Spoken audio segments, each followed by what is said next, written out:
I'm going to do a walk around, show everybody what I've done to the conversion so far. There's some new people in the group that probably haven't went back to all the older videos, so I'm going to go through and kind of walk around and show what I've done. Start with the power cabinet, which is locked. Back in a minute. Got it unlocked. So what we got here is an Ames 24-volt inverter slash charger, two 300-watt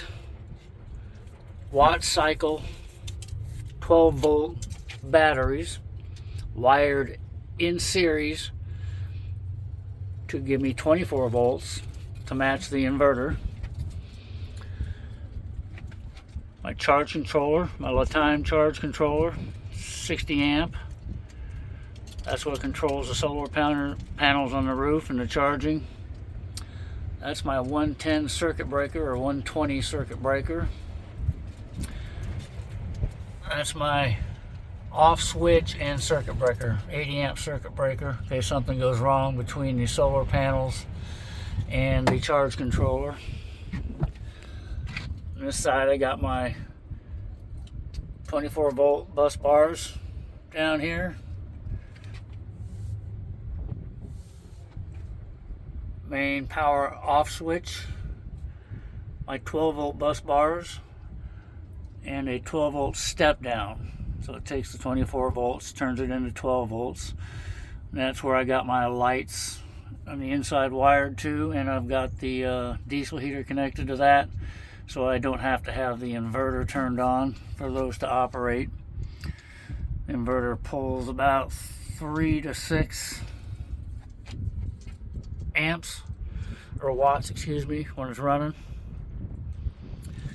I've got this here is the Shoreline. I took an existing 30 amp connector, which is right here on this side, you can see it. I took that off, utilized the wiring from this side and that side, ran it up and ran it into the inverter charger so I can plug in and run the vehicle off shore power, and at the same time it'll charge the batteries up and top them off. Oh, it's windy as can be. You see right now it's sunny, so we're at 28.8 volts. It's float charging, which means the batteries are full. Shut this here.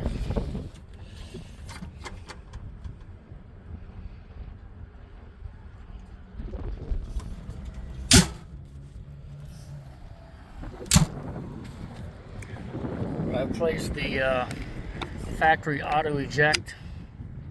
This 30 amp plug is to keep the cranking batteries charged. The ambulances have an auto eject, so they keep them plugged in at the house. If there's an emergency, they run in, jump in, fire it up. When they fire it up, it spits the cord out the side. Those are expensive. These are inexpensive. I don't need an auto eject. I can remember to unplug it.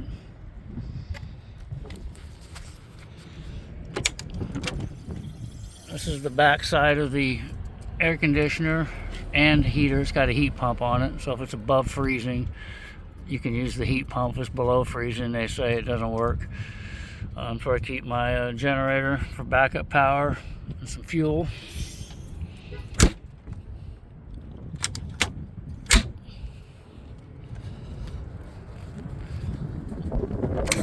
This cabinet is, when I'm camping, I throw my tarp and all kinds of stuff in here, chairs and stuff like that. If I put a shower in the rig, this will be where the shower's at because it's above 6 feet tall. You can stand in here. If I put a shower in it, I haven't decided. This cabinet here is locked. The bottom part of this cabinet is cranking batteries. The top part of it is access to the cabinets right here. So you can actually access these two spots right here from the outside and from the inside. It's got a 12 volt plug in there that works if the ambulance is plugged into shore power, the cranking batteries. I haven't messed with that, I just left it alone.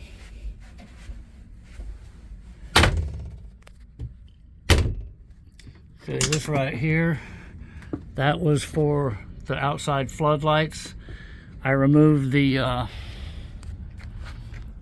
factory switch that was there and installed my own and put floodlights in.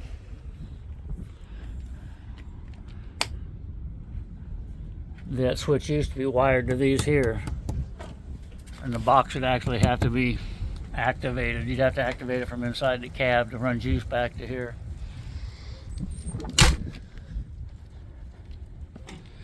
I did the same back here.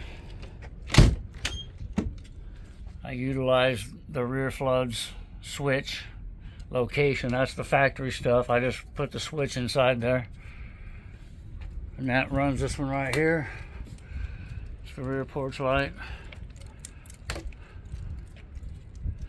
That's the AC heat pump on the inside. See, I got the fridge.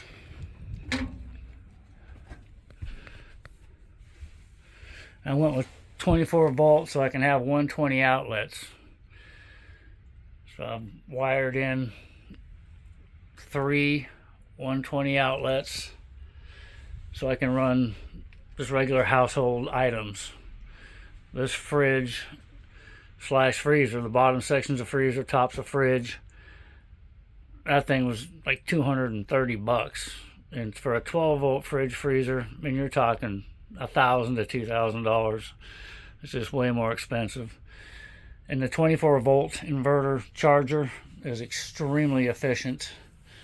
Runs really well. That's how I turn on the Ames power inverter charger, and that thing works like a champ. It's my Victron battery monitor. There's a battery monitor on the Ames or the Time charge controller as well. It works, but it's outside there. I gotta bend down and slide the cabinet open. It's kind of cool. I got access to it, which means if it's cold out, I can crank the heat and the batteries stay warm. So that's a nice feature.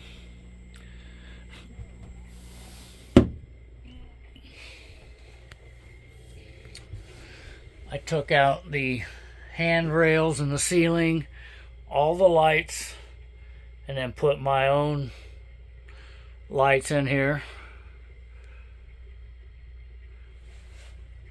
This here is where the heating and air was. I removed that.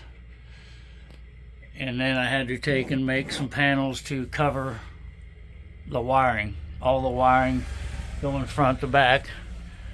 You can see some of it up in there.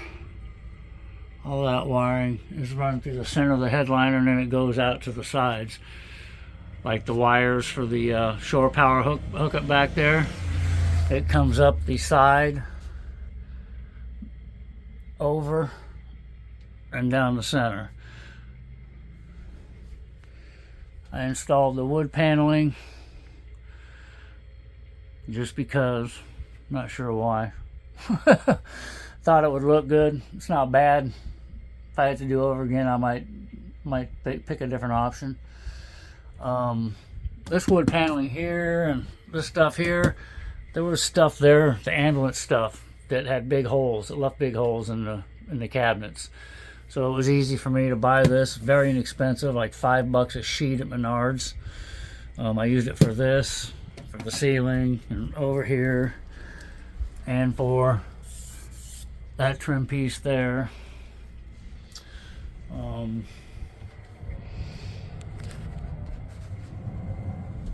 The bed is a slat bed. You can see the slats. I mounted the slats to the storage cabinet lid, which is this right here. It still opens up.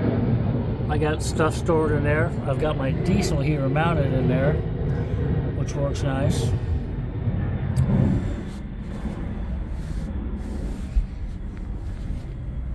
This was just a big hole, and I thought that was an inexpensive way to just cover the hole. I can't remember what came out of there now, but there's a nice big hole there, about that big. Was considering putting the sink there. Kind of changing my mind on that, thinking I'm going to put it over here. Remove the face of this cabinet. You can see the screws up there. Just remove that whole face. Have to do something with the porch light switch over there. The other switch on a timer is for the it's for lights on the inside here. They're no longer hooked up. I can remove that. That's gonna go away anyway. A little access to this cabinet here. I haven't really decided what I'm gonna do with that. I know it's got a lot of wires run through from the power system. That's the diesel heater controls. Ran them from the heater up the side of the wall into there. Then the power wire runs over here, back in behind, and back over here, and connects back in behind over here. Ends up running all the way down to the bus bar, the 12-volt bus bar. The floor was in horrible shape, as you can imagine. Some of them aren't that bad, but this one was stained with blood and who knows what else. It's supposed to be gray, but it was more of an orange yellow. So I painted it. I filled the holes for the gurney, the cart. It had there was 4 big holes that you could strap that cart down to when you're, rushing a almost dead patient to the hospital. I filled those, leveled it off, painted the floor, and threw these carpet rugs in here. You can replace these, and next step, that's what I would do. There's an ambulance place that services these just a few miles from here, so I would, if the paint, if I get tired of the paint, I'll just order the floor from them and put it in. I painted the cabinet doors blue, patriotic blue. The floor is navy blue, and the reason I painted them was because it's like plexiglass, like a smoke, and they were just extremely scratched up on the on the outsides of them. It looked really tacky, kind of like this. You can see the scratches. Haven't decided what I'm going to do with that, if anything. It might just ride for now.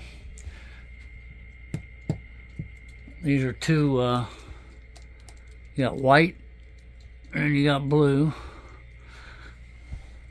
If you can't tell, I like blue. My Harley's Daytona blue. My work van's blue. Everything's blue. Some by accident and some by choice. I think that covers the inside.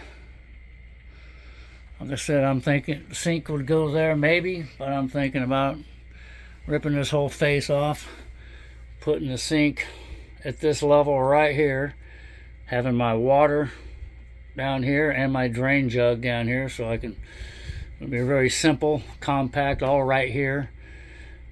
Instead of doing a big water tank, which I could do in that cabinet, and then pipe it over. If I'm in cold weather, I can just take those jugs and empty them out, and I don't have to worry about it. I don't have stuff freezing, and I won't have long lines that can freeze. I just think that's a simpler way to do it, and probably a better way to do it, because I am going to want to camp in the mountains. So that's probably the way I'm going to do that.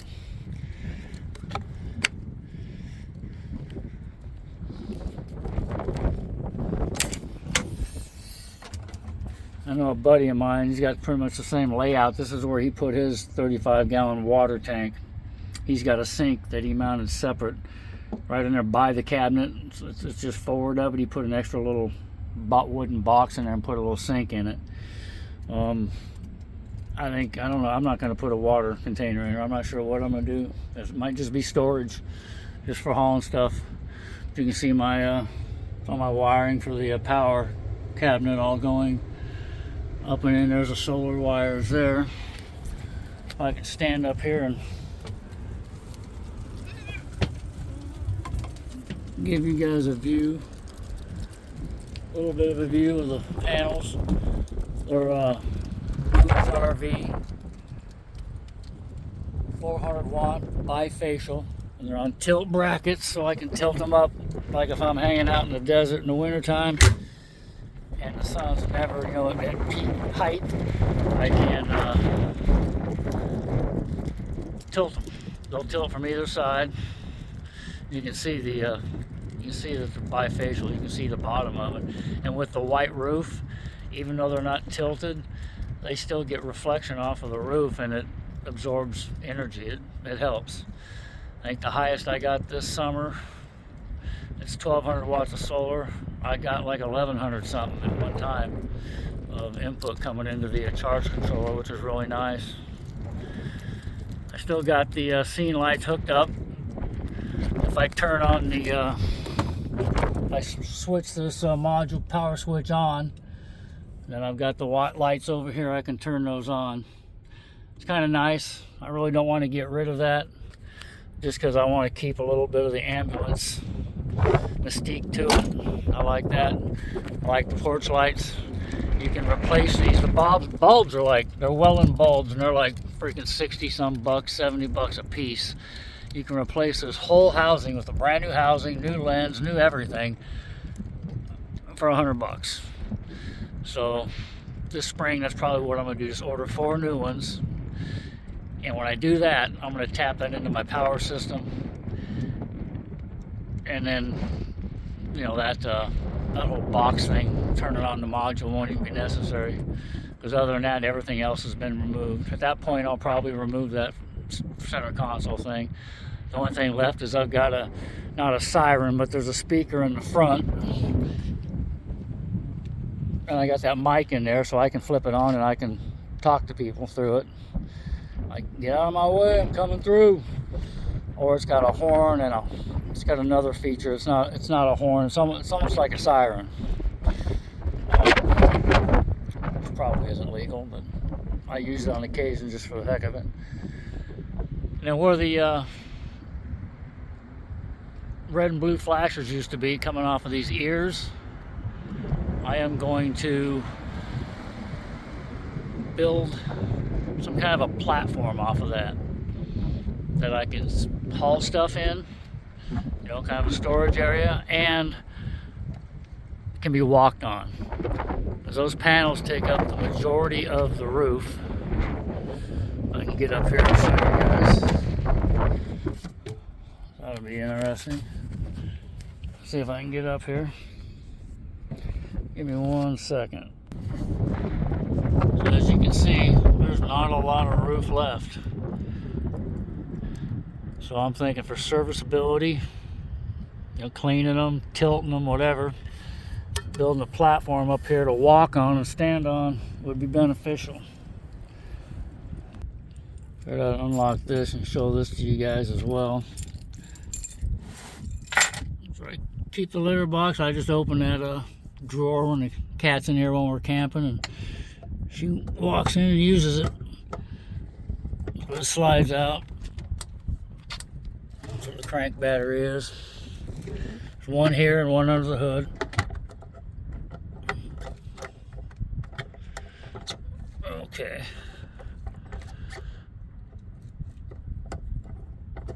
Well,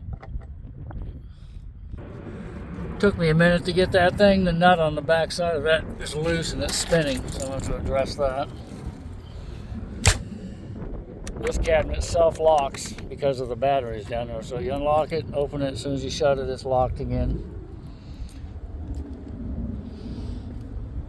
I think I've covered about everything that I've done so far and plan on doing.